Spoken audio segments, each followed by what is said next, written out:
उठा ले जाऊंगा और तुझे मैं घोड़ी पर देखती रह जाएंगी सखियां तुम्हारी।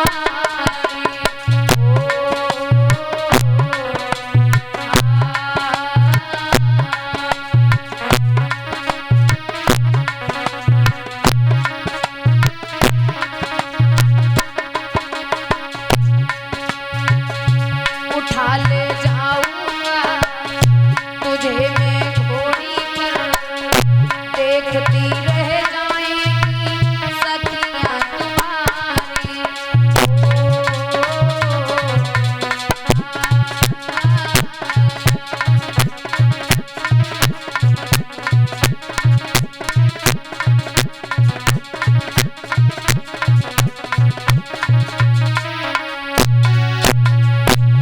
अरे घोड़ी पे बिठा के घर ले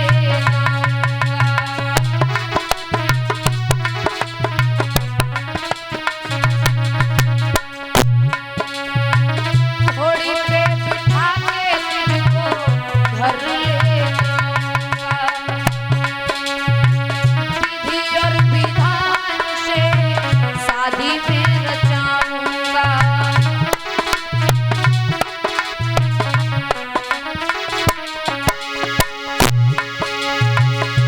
कहो ना प्यार है, कहो ना प्यार है, उठा ले जाऊंगा तुझे मैं घोड़ी पर देखती रह जाएंगी बहना तुम्हारी।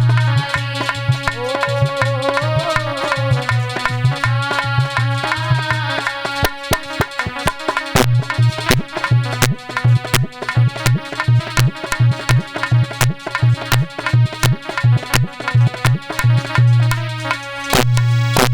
जवाब दिया है, अगर तुम्हारे भाई ने हमें हरा दिया तो हमारा सारा राज्यपाट उसका हो जाएगा, और मैंने तुम्हारे भाई को हरा दिया तो तुम्हें हमारे साथ में शादी करनी पड़ेगी। आज सहका वहां से चली है, हिरण्याकश्यप के पास में पहुंची है, सारी बात बताई है कि मैं तुम्हारी कुश्ती विप्रचित नाम के राक्षस से तय कर आई हूँ। शर्त उसकी ये है, अगर तुमने उसे परास्त कर दिया तो सारा राज्यपाट तुम्हारा हो जाएगा। लेकिन एक बात और है भैया, अगर उसने तुम्हें हरा दिया तो वो मुझसे शादी रचाने के बाद में मुझे लेके चला जाए। हिरण्याकश्यप कहने लगा है कोई बात नहीं। सहका साथ में ली और हिरण्याकश्यप उसी वन में पहुंचा है। उधर से विप्रचित नाम का राक्षस चला आया। कुश्ती हुई है, कभी विप्रचित नीचे हो जाता है, कभी हिरण्याकश्यप ऊपर हो जाता है, तो कभी विप्रचित ऊपर हो जाता है, हिरण्याकश्यप नीचे हो जाता है। कुश्ती में क्या हुआ कि विप्रचित नाम के राक्षस ने हिरण्याकश्यप को परास्त कर दिया। जब परास्त कर दिया, आज हिरण्याकश्यप मजबूर हो जाता है। विप्रचित नाम के राक्षस ने सहका के साथ में विवाह किया और अपने घर के लिए चला गया। इधर हिरण्याकश्यप क्रोध में आंखों को लाल किए हुए है, सोच रहा है कि अब हमारे पास में कोई नहीं रहा। हमारा भाई था वो भी मेरे पास नहीं है, एक बहन थी वो भी आज हमारे पास नहीं रही। अब हमें तपस्या करनी चाहिए। आज हिरण्याकश्यप तपस्या करने के लिए चला है। सभी देवतागण घबराने लगे कि हिरण्याकश्यप तपस्या करने के लिए आ रहा है। पहले क्या कम था, अब ज्यादा होगा। आज हिरण्याकश्यप चला है तो सभी देवतागण घबराने लगे ही। अरे देव गए घबराए, गुरु तब बृहस्पति बुलवाए।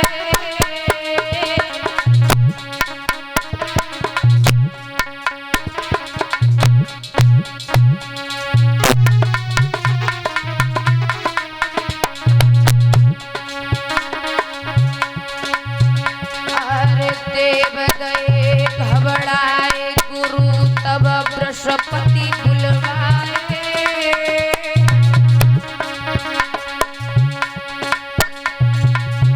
और रोई रोई के देवन ने आए वचन फरमाए। भैया रोई रोई के देवन ने आए वचन फरमाए।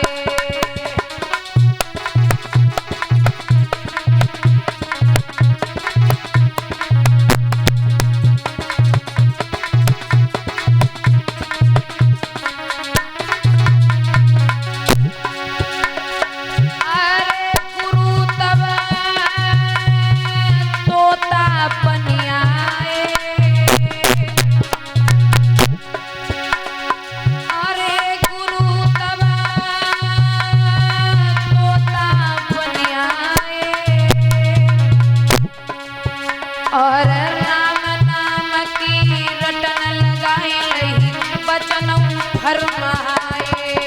भैया राम नाम की रटन लगाई रही वचन फरमाए।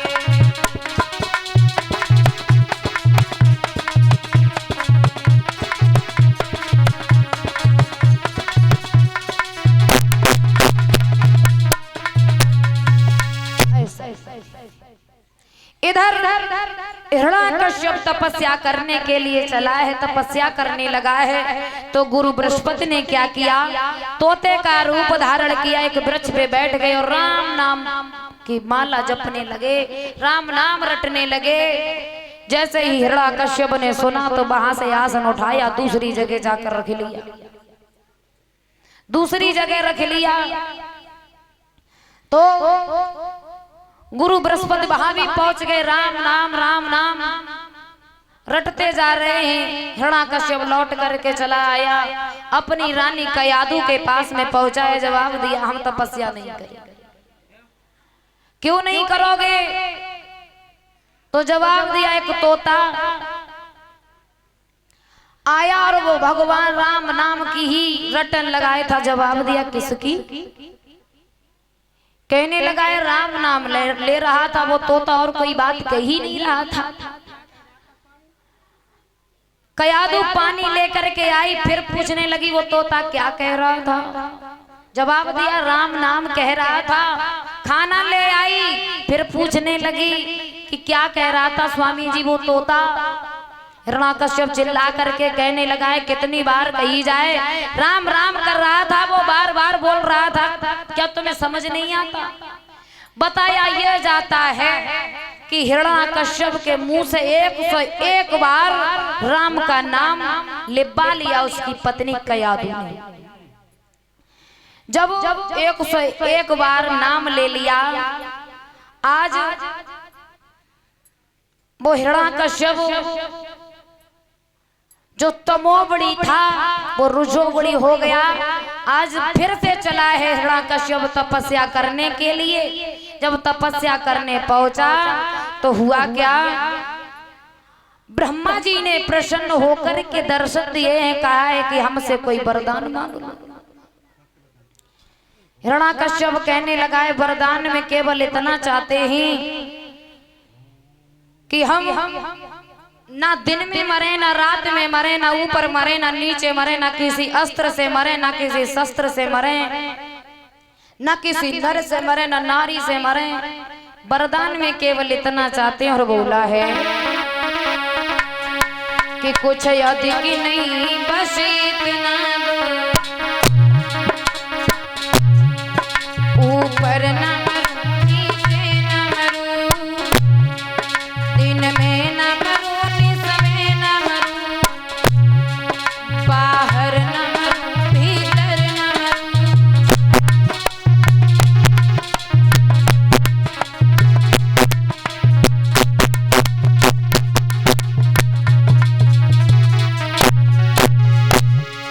कुछ अधिक नहीं, बस इतना दो, ऊपर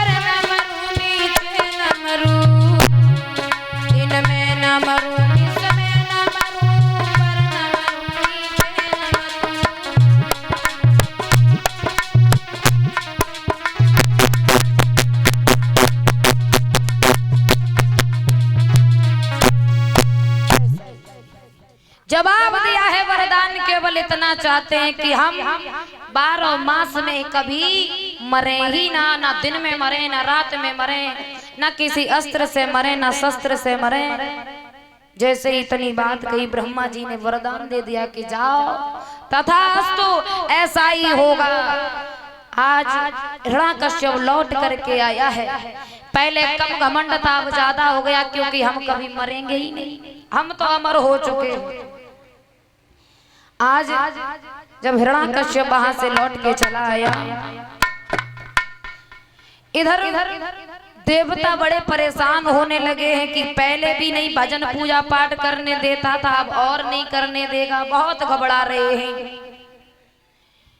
इधर इंद्र ने क्या किया, जितनी भी गर्भवती महिलाएं थी उनको मारना शुरू कर दिया। देव ऋषि नारद ने समझाया है, सुनो तुम क्रोध में आकर के ऐसा ना करो, क्योंकि हिरण्यकश्यप की जो पत्नी है ना कयादु, वो गर्भ से है, और उसके गर्भ से जो बालक पैदा होगा ना, वो इतना बड़ा भक्त होगा अपने पिता की, एक बात नहीं मानेगा और अपने पिता को भी ठिकाने लगा देगा, इसलिए किसी को ना मारो। इंद्र तो वहां से चले गए, लेकिन थोड़ा समय व्यतीत होने के बाद महारानी कयादु के गर्भ से एक बेटे ने जन्म लिया, जिसका नाम पड़ा है प्रहलाद।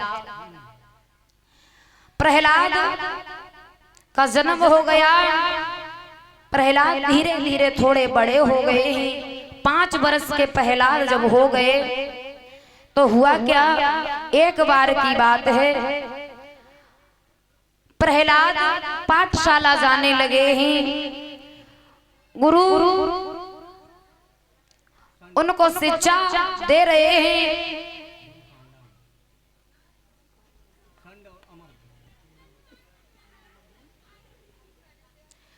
गुरु उनको शिक्षा दे रहे हैं। प्रहलाद उनके पास में शिक्षा ग्रहण करने के लिए जा रहे हैं। गुरु शेंडा मार्ग ने उनको पढ़ाना शुरू कर दिया है। एक बार की बात है, प्रहलाद लौट करके आ रहे थे। पहले तो दूसरी गली से आते थे, लेकिन एक बार उन्होंने गली चेंज कर दी, दूसरी गली से आए तो क्या देखा, एक बुढ़िया यानी कि एक दादी की रोने की आवाज सुनाई दी। कानों में आवाज जैसे ही गई तो प्रहलाद घर जाना भूल गए, उसी बुढ़िया के घर में घुस गए। तो वो कुम्हारिन रो रही थी, पास में पहुंचे, क्या बात है, क्यों रो रही हो? जवाब दिया है, बेटा मैं इसलिए रो रही हूं,